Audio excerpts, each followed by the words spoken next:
Hey guys, this is Jake at That Fit Friend, and today I'm reviewing the Vivobarefoot Geo Court Knit.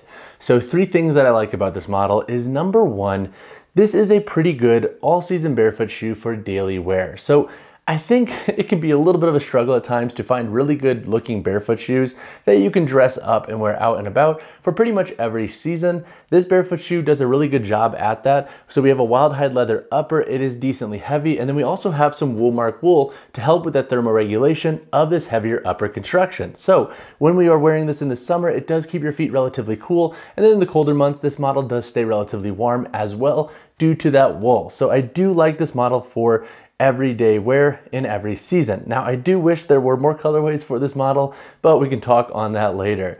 My second pro with this shoe is that I'm super stoked about the booty knit design and the flared heel. And the reason why I like this is because for my daily wear shoes, I can get into the habit of just kind of jamming my foot in. I can be a little bit lazy at times, not gonna lie, and I don't always unlace my shoes even though I know I should. And what ends up happening is I end up breaking down the boot and the heel of my shoes. With this flared heel, it makes it really easy to slip this model on because with this heavier upper, it can be kind of a pain to unlace and relace every single time. So if you are a fan of just slipping on your daily wear shoes, this is a good model to explore and look into. My third pro with this model is that the shoe does feature more natural and recycled materials. So we have some recycled polyester in this model, and we also have that Woolmark merino wool and that wild hide leather. So if you are somebody who is very conscious of the materials used in your shoes, this could be a really good model to look into, and the durability for this shoe should last a while. So while you're getting those recycled and natural materials, their durability should stand up to the test of time, especially if you're just wearing these for daily wear. Now, that all being said, let's talk about a couple of cons I have with this model. So 2 potential cons I could see folks having with this model is number 1, their price point. So this model costs $175 USD, and that is pretty steep. Now, I'm a little bit hit or miss on that price for 2 reasons.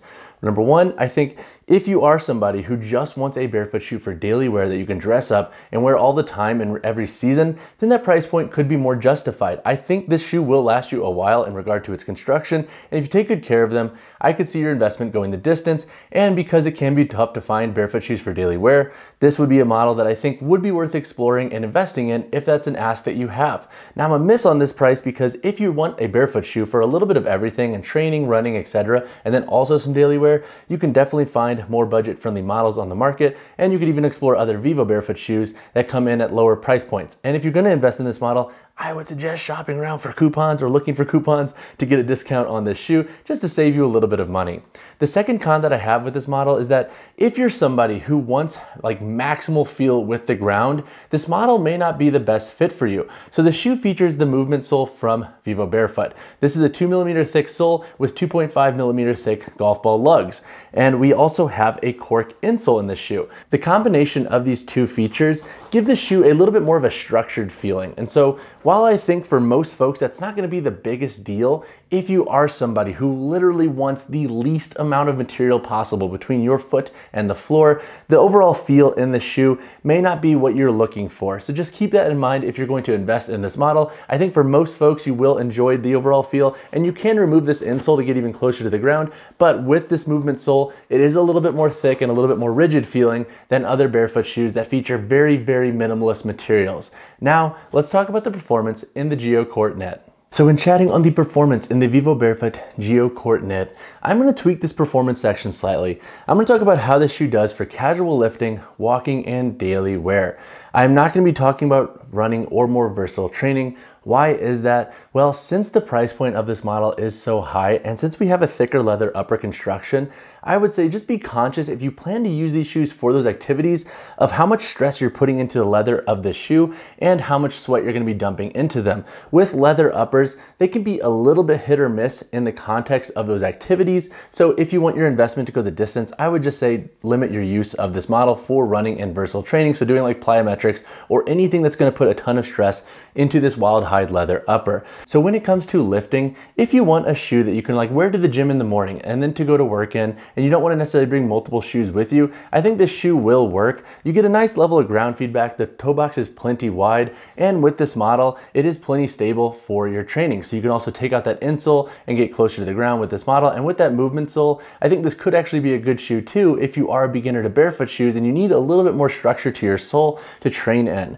For walking and daily wear, the reason why I like this model so much is number one, I like the overall appearance of the shoe. So not only is it easy to style, but you can wear it in a lot of different settings and nobody's like, oh, that looks like a weird barefoot shoe. Like, it looks pretty normal in regard to its appearance with daily wear in a variety of contexts. I also like the cork insole in this model and the movement sole for two key reasons. Number one, I think if you're somebody, let's say living in the city, and you want a shoe that gives you a little bit more structure while you're walking or you're just wearing this out and about, this would be a good model to look into. The sole is going to protect the foot pretty well, and the insole also adds a nice level of padding so you can have a little bit of variety in regard to how this shoe fits and feels when you're wearing them out and about. The second reason why I like them for daily wear and just general walking is that with that Woolmark wool, the shoe does do a pretty good job at creating some thermoregulation. So for warmer days, I've been wearing these with very low no-show socks or going barefoot in them, and they've been pretty comfortable and my foot's breathed pretty dang well. And then for colder days, I also like the leather and how it provides a little bit more of a warmth around the foot. And if you're looking at other barefoot shoes for daily wear,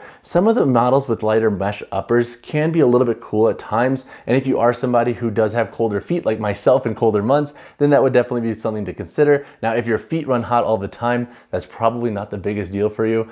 But I do like this model for daily wear and walking for those reasons. So now let's answer the question, who are these best for? So if you are somebody who is looking for a barefoot shoe that is all season friendly, that you can wear in a lot of different contexts and settings on a daily wear basis, then this shoe would be worth exploring. I think with its construction too, and if you take good care of them, the durability should last you a while. And if you're a beginner to barefoot shoes, I like the more structured feel of this model for the context of your needs in regard to acclimating to barefoot shoes.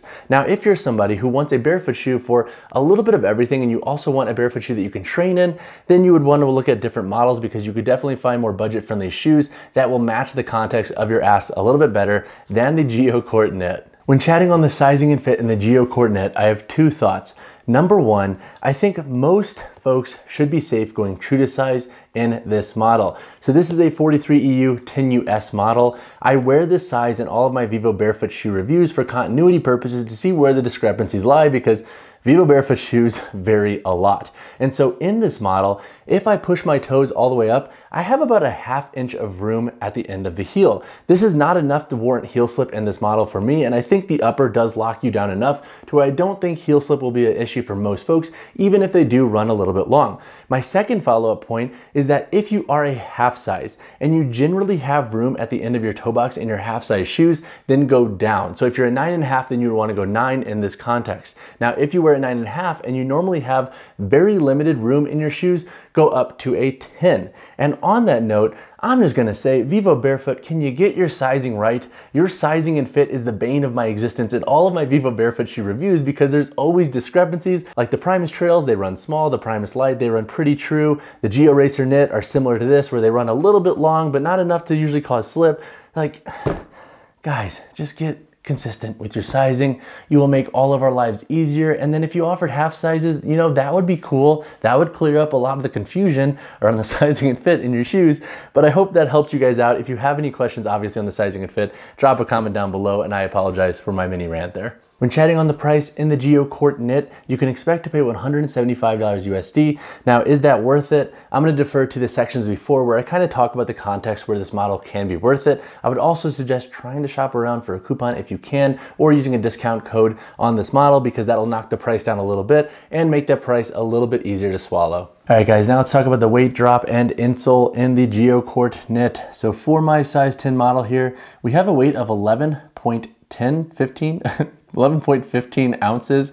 This model is a 0mm heel to toe drop shoe, and the shoe does have a removable insole. That is this cork insole here with this foam bottom. So when going over the construction of the Geo Court Knit, in the upper here, we have a wild hide leather that encloses the entirety of the shoe, and then we have that booty style design built with a recycled polyester knit and a Woolmark merino wool. This sits separate from the midfoot cage, and that's why this model, despite being slightly heavier, can be pretty good for thermoregulation because this boot sits separate and there is a little bit of breathability breathability through the midfoot here with this blend of materials. Looking at the midfoot itself, we have 1, 2, 3, 4, 5, 6 eyelets that run up. We have some Vivobarefoot branding here on the lateral side of the shoe, and then over here on the medial side. So this is the Vivobarefoot blended with that merino wool call out. Looking at the sole construction, it is a rather thick sole compared to other Vivobarefoot shoes and barefoot shoes for that matter. This is the movement sole. We have a 2mm thick sole, and that is on top of this 2.5mm golf ball inspired lug patterning down here on the bottom of the shoe. Looking back here at the boot, we do have a flared heel. This helps pull that shoe on. The knit blend stretches pretty well too, so you can have the shoe pretty tight and still slip them on without slip issues in my opinion. And then looking at the insole of the shoe, we have a cork insole that also has a foam pad bottom down here. So this insole does give you a little bit more support and padding when keeping this in the shoe. And then the internal part of the shoe is finished. So you can take that out and rock these without the insole if you want to get a little bit more ground feel in this shoe. Overall, those are the big construction callouts for this model. If you have any additional questions, hit me in the comments below. All right, y'all, that wraps up my review of the Vivobarefoot Geo Court Knit. Overall, I think this is a pretty good barefoot shoe for daily wear, and it should last you a while if you take good care of them. I do wish we had more colorways in this model. I think that would add to the dynamic nature of the shoe. But if you have any questions on this model, hit me in the comments below or reach out to me personally, whichever you prefer. And as always, guys, drop a like on the video, subscribe to the channel. I'll see you in the next one.